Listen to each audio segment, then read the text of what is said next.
Hi guys, welcome to today's video. I hope you all have been good and healthy and blessed, guys. For today's video we are going to continue to go through the article at Bleacher Report, through all 30 teams X Factor player. They think we have gone through the first 13 teams in video 1. You can check that out if you're interested. I uploaded it on Monday, and yeah, so we are going through the other teams today. And guys, if you enjoy this content, I would really appreciate if you could leave me a like, subscribe to my channel, write me a comment, give me some feedback, positive as negative. And yeah, very much appreciated. It helps me out a lot and I love you guys. Let's jump right into this video. Alright guys, so the first player is Gabe Vincent from the Los Angeles Lakers, who we have not seen a lot last year. They of course signed him on I think a 3-year deal, worth about 10 million a year from the Miami Heat after he made it to the finals with them and looked very good there, and then came into Los Angeles. They had big hopes for him, but then he was hurt pretty much the whole year, didn't play a lot. And yeah, so yeah, I like the definition of an X Factor for him because we will see what he brings to the team. He has been around the team, he has got to know the other players, his teammates, the coaching staff, or the management I would rather say, because there's no coaches of course with JJ Redick and his staff. But yeah, I think it's a good pick, let's see what he can do. Like 9.4 points per game and a career rate of just 39%, from the field. That's not really good. 3-year, 33 million. He's going to be a backing up D'Lo if he stays. And yeah, he averaged with the Heat 8.7 points, 3.1 assists, and shot almost 37% from 3. And like I said, they made it to the finals, and he was actually an important piece. He has good defense and great energy, so I like the pick. Alright, next team up, Memphis Grizzlies. Zach Edey, love the pick. I think the Grizzlies shocked a lot of us when they selected Zach Edey high in the draft. But I like it. I saw him in, I think, was it the Summer League 1 game or preseason? I don't remember, but he looked very solid. I think injuries are probably going to be something he's going to face in year number 1, just because he needs to get used to the rhythm of an NBA player.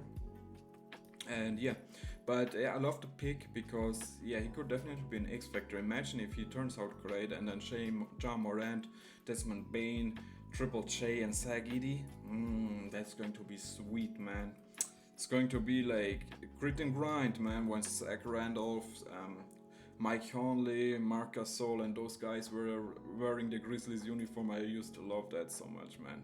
So I'm really rooting for Edey. Prove them all wrong, my friend. Miami Heat, yeah, Kel'el Ware, of course, looked absolutely amazing in the Summer League. I think they made it to the finals, right? And he was very important. So yeah, he was averaging 17 points, 8 rebounds, and 1.6 blocks per game. Of course, the NBA is a different level, but we all know the Heat culture. We know what the Heat organization can do with talented players. Like we just talked about a Gabe Vincent who came out of nowhere, Haywood Highsmith coming from a small city in Germany, making it to the NBA Finals, and a lot of different examples. But Kel'el Ware could be the next one, so it's going to be very interesting if he can shoot the 3 at 2. And then Milwaukee Bucks, Gary Trent Jr., yeah, of course he played with the Raptors last year, and then yeah, he was just in the free agency market. Nobody really wanted to sign him, and he was just sitting there, and he signed like I think a minimum with the Milwaukee Bucks, which is nice because he can shoot the 3 a little bit next to Giannis. That's always so important, and a very good piece. I give the Bucks a lot of credit for this signing. They definitely improved. They didn't have a lot of assets, but with the little they had, they brought in Gary Trent Jr. I love it. He's going to be an important role player, probably a starter at the shooting guard position, between Middleton and Dame. It's going to be very interesting, but I love the signing. He's going to give them a very good role and a very good player. Minnesota Timberwolves, Rob Dillingham. Yes, he also looked good in the G League. And yeah, like the Timberwolves really nailed it in my opinion. They have Mike Conley, who, like, I just love him, man. For me, he's one of the most underrated NBA players. He should, like, if he could win a championship, he should be a Hall of Famer, man. he has done a lot for this game, but anyway. They brought in Rob Dillingham. He can learn from Mike Conley. So Mike Conley, we all know him. Like, he's old, he is experienced, he went through a lot. And bringing in Rob Dillingham, who can learn from him right away, and then probably taking over the starting point guard position maybe at the end of this year or next season. Great job, man. Give some love to the Minnesota Timberwolves management. So next team up, New Orleans Pelicans. Jordan Hawkins, second-year player out of UConn, who can shoot the three crazy, a good scorer, and it's definitely going to be his year because they also lost Naji Marshall and Dyson, what's his name? Not Dash Daniels, that's his brother, I think. Dyson Daniels, and they kind of played the same position like Jordan Hawkins. Now that's going to be interesting. He's going to get more minutes, he deserves more minutes, and it's just going to be another player in this talented New Orleans Pelicans team. It's going to be very interesting. I think he's going to come off the bench most of the time, like six man on a very good team, and is going to score a lot. So probably one of my candidates for most improved player if I think about it. So let's see about that. New York Knicks, Mitchell Robinson. Again, I don't know if he's like an X factor, like when it comes to health and actually availability. Of course, he's an X factor because we never know what we get there. But besides that, we know what he brings to the team. We know what he can do, his strengths and weaknesses. And yeah, his rebounding is just crazy. Like, he was so good at especially offensive rebounds last season. And if he just can stay healthy, it's going to be so important to the New York Knicks organization, especially after losing Isaiah Hartenstein for nothing. And they really need big men. Like Mitchell Robinson is very, very important for them next year. And they should try to do everything to keep him healthy and available. Alright, next team up, OKC, Jalen Williams, J-Dub. Yeah, is he going to be a number 2 guy or number 3 guy? I think it's more like a number 3 guy behind Shea and Holmgren and then J-Dub. But very important player. He's going to get the max at some point.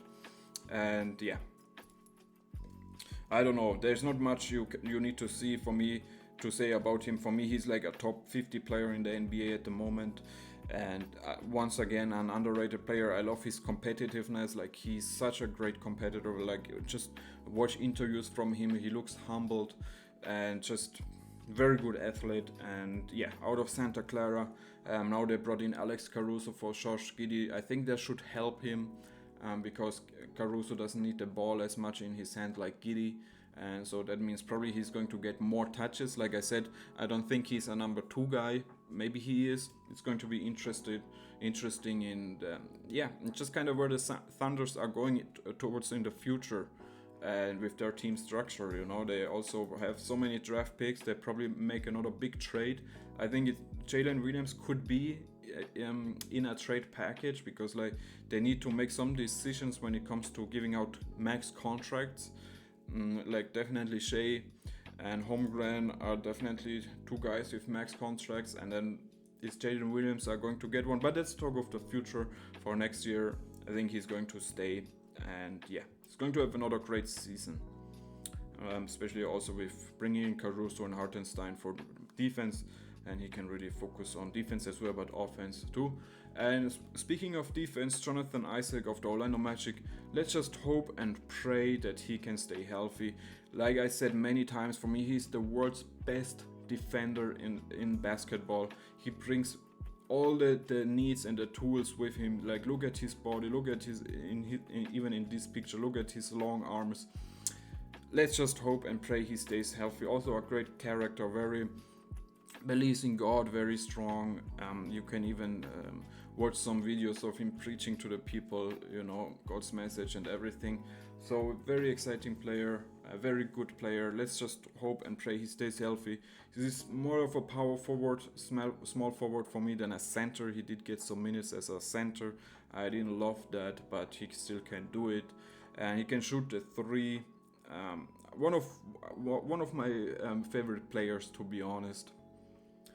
Next team up, Philadelphia 76ers, Caleb Martin. I like the pick because they kind of brought him in very quietly. Nobody really was talking about him. Of course, everybody was talking about Paul George, Gershon Yabasele now after the Olympics, and who else did they bring in? I'm forgetting some guys, but yeah, they also brought in Caleb Martin, and he actually took down a Heat offers to go to Philadelphia. It was reported that he could have made more money in Miami, but he chose Philadelphia. So give love for that as well. I always like when players choose the situation and like competing for a championship over money. So I love that move, and that's definitely why I give him a lot of respect. He's probably going to be the starting power forward if I think about it. So you have Embiid, Martin, George, probably McCain, maybe, even though he didn't look so good in the offseason, in the preseason and summer league, and Maxi. Maybe you put in Kelly Oubre at the shooting guard. I don't know how that's going to work, but yeah, Caleb Martin, in my opinion, is going to be a starter, and very experienced player. Was with Gabe Vincent on the championship run team a couple of years ago, and can shoot the three. Oh, he can get hot. We all watched that when they made it to the finals. He was really good, and he has a 4-year, 35 millions. I mean, you can't complain about that contract. That's less than 10 millions a season for Caleb Martin. Yeah, there's nothing you really can say about that. Alright, next team up, Phoenix Suns, Royce O'Neal. He did get a payday. Let's see, the article probably says it somewhere here. 4-year, 42 million. The thing is, he's a little bit older. It's over his 30s, I believe. I didn't love the contract, to be honest. I thought it's a lot. But of course, the Phoenix Suns they kind of stuck with the roster, right? I think today they came in an article a couple of days ago that they released Nasir Little and AJ Liddell, so they really kind of stuck with the players they have on the roster right now.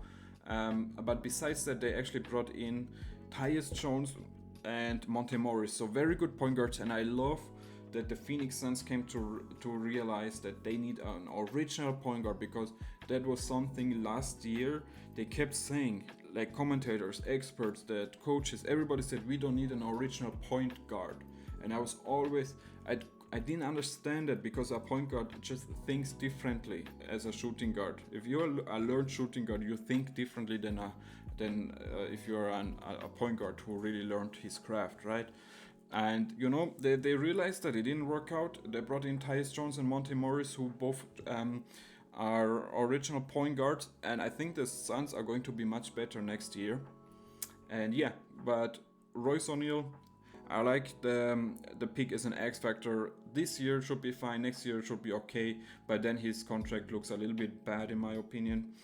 But he can shoot the three, good defender, so it makes a lot of sense. They need depth, and he can provide that.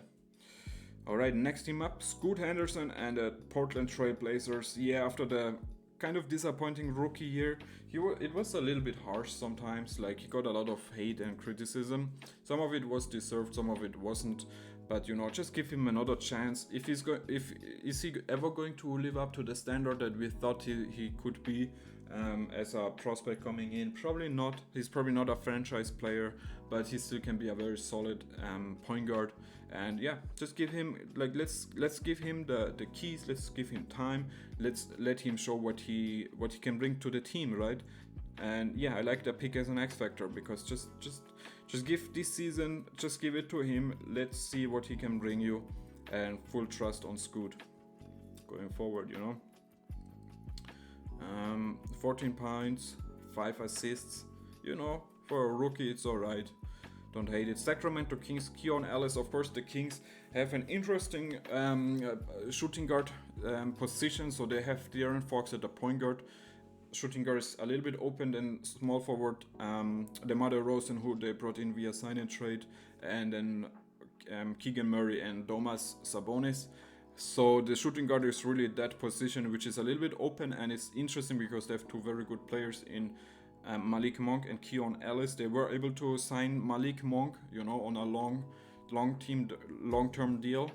It's interesting. Maybe they had to tell him that he's going to start.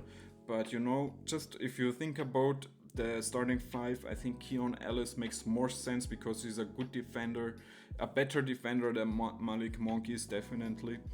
And yeah, so I would actually put Malik Monk back at the 6-man position of the bench. I don't know if he agrees with that. I don't know how he feels about that, but that's how I would do it, and I would start Keon Ellis. So yeah, I like this pick, you know, I'm definitely not mad at it. So next team up is San Antonio Spurs, Jeremy Sohan. Not going to lie, I'm a little bit disappointed in him, you know. They had an experiment with him starting at the point guard last year. I really thought that could be something, but it turned out it really wasn't. Like I said a couple of picks ago, like you just need an original thinking point guard, in my opinion, in a healthy team structure. And Jeremy Sohan obviously was not that. Is he going to be the next Draymond Green, who can do a little bit of everything and great at defense? Maybe. But at the moment it seems like he's not really there. It's going to be interesting, his role. I do like him. He of course always reminds me of Dennis Rodman with his hair. But yeah, it's going to be an important year for him because I think he is also up for an extension next year. And yeah, let's see. Interesting pick. I'm excited to see what he's going to show us. Jeremy Sohan from the San Antonio Spurs. Toronto Raptors, Grady Dick didn't show us a lot last year. He had to play some days down in the G League and was not getting a lot of chances. But year number 2, he was a high pick, so they definitely should give him some chances. They also went officially to a rebuild, so it makes sense to play him a lot. And yeah, love the pick as an X factor. That's exactly what he is, you know. Are we going to see the next great 3-and-D guy? Maybe. Are we going to see a bust? Maybe. So it's really an X factor. I hope the best for him. I like him. Utah Jazz, Taylor Hendricks, another young player who is probably on a contract year. He's just a second-year player. He's only 20 years old as well, and yeah, going to do a great athlete, and I'm going to watch a lot of Utah games next year, and very talented roster. He's going to have to fight, you know, the roster is very full of talented guys. They're probably still going to make some trades. He's going to fight. He is going to have to fight, definitely. And last team, Washington Wizards, Bilal Coulibaly. I really hope they make him a regular starter. I don't know why the French team at the Olympics and the Wizards didn't do that last year, but he's still, of course, very young. He's, I think, only 20 years old, and of course looked very young last year coming in from France. And yeah, definitely good defender, but needs to show us a lot. He's still very raw, and we just need to see what he can bring to the table. Alright guys, so that's it for today's video. I hope you enjoyed it. I just wanted to have a look at what Bleacher Report says. Probably going to make some of my own picks later on this year as the X Factor players, because I think it's an interesting topic. Guys, if you enjoyed this video, I would really appreciate if you could leave a like, subscribe to my channel, leave me a comment. I love you guys, and I see you at the next one. Peace.